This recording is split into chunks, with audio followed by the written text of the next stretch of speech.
ব্যর্থতার গল্প মানুষ শুনতেই চায় না, কিন্তু প্রতিটি বড় সাফল্যের ভিত্তি গড়ে ওঠে ব্যর্থতার ওপর। হোঁচট না খেয়ে যেমন সঠিক পথে চলার অভিজ্ঞতা অর্জন করা সম্ভব হয় না, তেমনভাবে ব্যর্থতা থেকেই পাওয়া শিক্ষাগুলোই পরে সাফল্যের মূলধন হিসেবে কাজ করে। যেহেতু আমরা ব্যর্থতার গল্প শুনতে তেমন কোনো আগ্রহ দেখাই না, সেই জন্য আমি চলে এসেছি আমার জীবনের কঠোর পরিশ্রমের একটা সফলতার গল্প নিয়ে। আসসালামু আলাইকুম বন্ধুরা, কেমন আছেন সবাই? কমেন্ট করে জানাবেন। যে যেখান থেকে আমার এই ভিডিওটি দেখছেন সবার প্রতি রইল অনেক অনেক দোয়া আর ভালোবাসা। আজকের ভিডিওটি কোনো একদিনের ভিডিও না, এই ভিডিওটা পুরো 1 বছরের জার্নির ভিডিও। আর এখন যে ক্লিপটুকু দেখতে পাচ্ছেন আমি রেডি হচ্ছি, এই ক্লিপটুকু হচ্ছে 25 এপ্রিল 2025 সালের এই ক্লিপটুকু। তবে আমার এই জার্নিটা আমি শুরু থেকে আপনাদের সাথে শেয়ার করতে পারিনি। আমার পরে মনে হয়েছে যে একটু একটু করে ভিডিও করে রাখলে হয়তো বা পুরাটাই আপনাদের সাথে শেয়ার করতে পারতাম। যাই হোক, আপনারা দেখতেই পেলেন যে আমি সকালবেলা রেডি হয়ে নিলাম। ওই দিন হচ্ছে আমার জন্মদিন ছিল এবং আমাদের বার কাউন্সিলের সনদের প্রথম ধাপ পরীক্ষা এমসিকিউ সেটাও ছিল। তো আমি পরীক্ষাটা দিয়েছি এবং এখনকার দৃশ্যটা হচ্ছে আমি বাসার দিকে রওনা দিয়েছি, সেই সময় হচ্ছে একটু ভিডিও করেছি। তো আমার হাজব্যান্ড হচ্ছে পুরোটাই ঘুরে ঘুরে ভিডিও করেছিল, কিন্তু ওইখানে যারা ডিউটিতে ছিল তারা আমার হাজব্যান্ডের কাছ থেকে ফোন নিয়ে ভিডিওগুলো ডিলিট করে দিয়েছে। এর সাথে আমি যখন বাসা থেকে রওনা দিয়েছিলাম ওই সময়ের যে ভিডিও ক্লিপ ছিল সেগুলোও ডিলিট হয়ে গিয়েছে। আর এমসিকিউ পরীক্ষার সময় আমি ভীষণ অসুস্থ ছিলাম। আর সেই ছোটোবেলা থেকে যখন থেকে আমি স্কুলে পড়াশোনা শুরু করেছি ওই সময় থেকে আমার পরীক্ষা নিয়ে মনের ভিতরে একটা ভয় কাজ করে, সেই ভয়টা আমার এখনও আছে।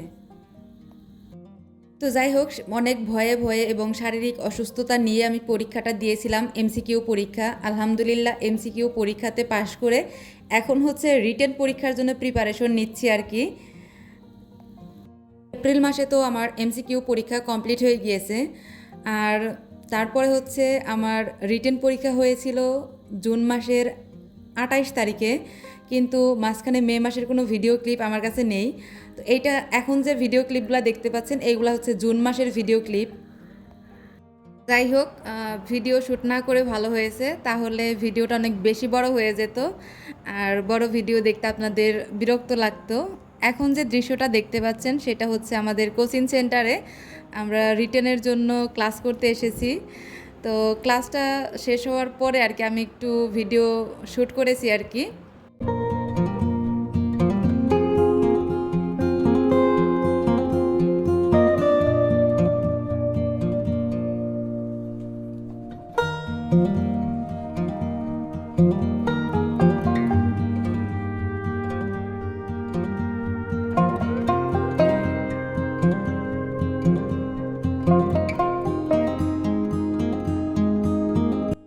আমার এলএলবির ফার্স্ট ইয়ার সেশন ছিল হচ্ছে 18-19 এবং ফাইনাল ইয়ারের সেশন ছিল 19-20।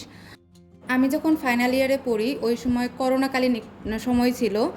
তো ওই সময় আমাদের ফাইনাল ইয়ারের এক্সাম স্টার্ট হয়ে গিয়েছিল, কিন্তু কয়েকটা এক্সাম বাকি ছিল। ওই সময় হচ্ছে লকডাউন পড়ে গিয়েছিল। 2020 সালের পরীক্ষা এটা হতে হতে 2022 সাল হয়ে যায় আর রেজাল্ট হতে হতে 2023 সাল।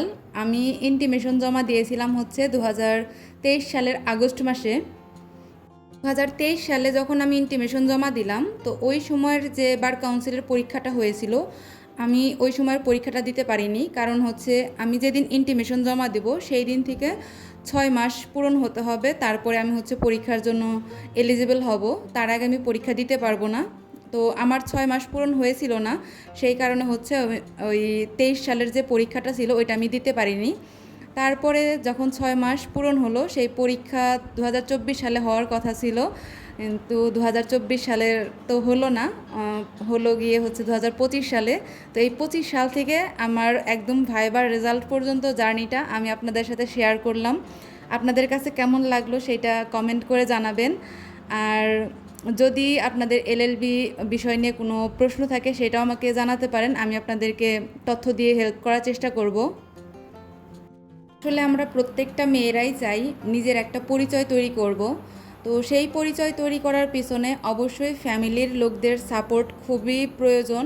যাদের ফ্যামিলির লোকের সাপোর্ট থাকে না তাদের লাইফটা খুবই দুর্বিষহ হয়ে পড়ে।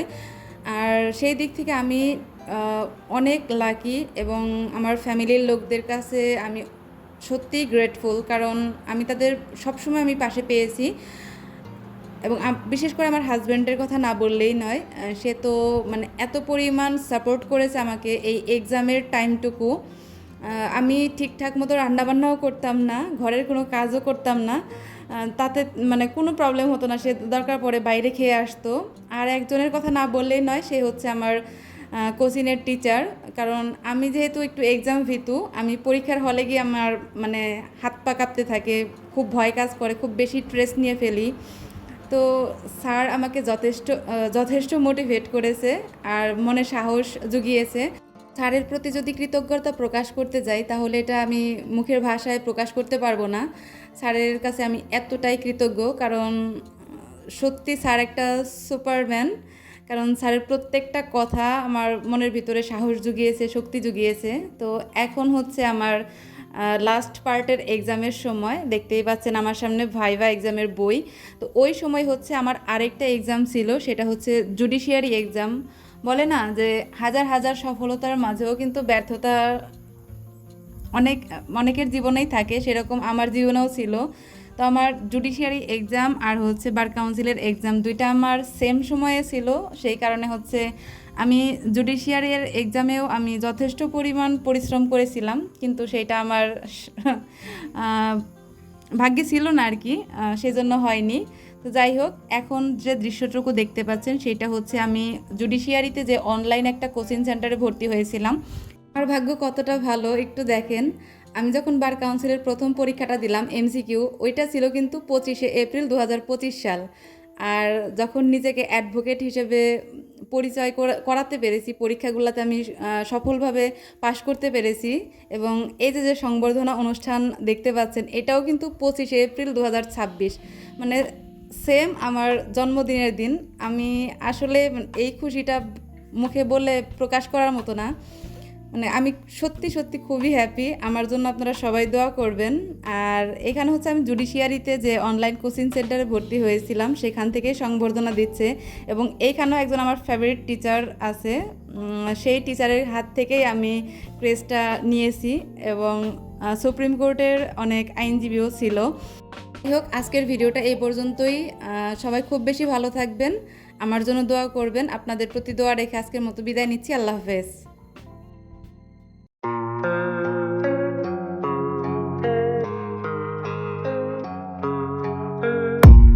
I don't really